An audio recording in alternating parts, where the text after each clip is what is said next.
আসসালামু আলাইকুম। Bangladesh Australia test সিরিজের প্রথম দিনটা বাংলাদেশ নিজেদের করে নিয়েছে। 3টা সেশনেই বাংলাদেশ জিতেছে। অসাধারণ পারফরমেন্স। প্রথম সেশনে বাংলাদেশ 4টা উইকেট নিয়েছে, দ্বিতীয় সেশনে 4টা উইকেট নিয়েছে এবং তৃতীয় সেশনে 2টা উইকেট নিয়েছে এবং দিন শেষে বাংলাদেশ 96 রানে 1 উইকেট হারিয়ে অপরাজিত থেকে গেছে। আগামীকাল সারাদিন পড়ে আছে বাংলাদেশের ব্যাটিং করার জন্য। বাংলাদেশের আজকের বোলিংটা ছিল অসাধারণ, একদম নিখুঁত। তবে তারপরে কিছু কথা বলতে হয়। অস্ট্রেলিয়ার ওপেনিং জুটিটা 47 রানের একটা পার্টনারশিপ দিয়েছিল। ইবাদত হোসেন এবং হাসান মাহমুদের অনেক বল, ইনকামিং বল স্টাম্পের উপর দিয়ে চলে গেছে। ইবাদত হোসেন, হাসান মাহমুদ এবং তাসকিন আহমেদ যদি দ্বিতীয় ইনিংসে আরেকটু সাহসী থাকে এবং আরেকটু সামনে বল করে, তাহলে ইনকামিং বলগুলোতে স্টাম্প উপরে যাওয়ার সম্ভাবনা আছে। এ বিষয়ে একটু ফাইন টিউনিংয়ের দরকার আছে বোলিংয়ে।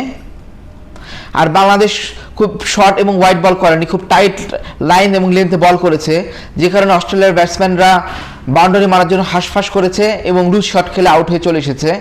কৃতিত্ব সম্পূর্ণ বাংলাদেশি বলারদেরকেই দিতে হবে।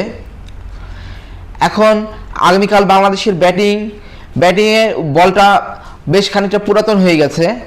এখন বল নিয়ে অত ভয় নেই, কিন্তু কালকে সকালে একটু ময়েশ্চারাইজার থাকবে ক্রিজে।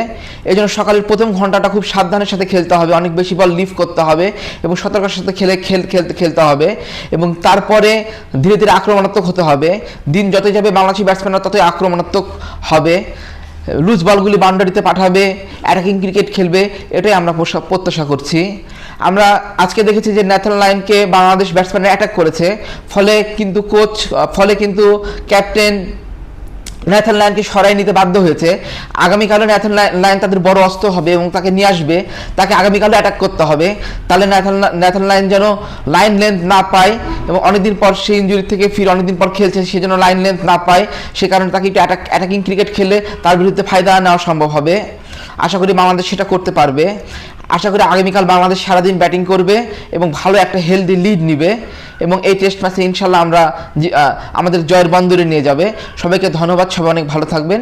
আল্লাহ হাফেজ।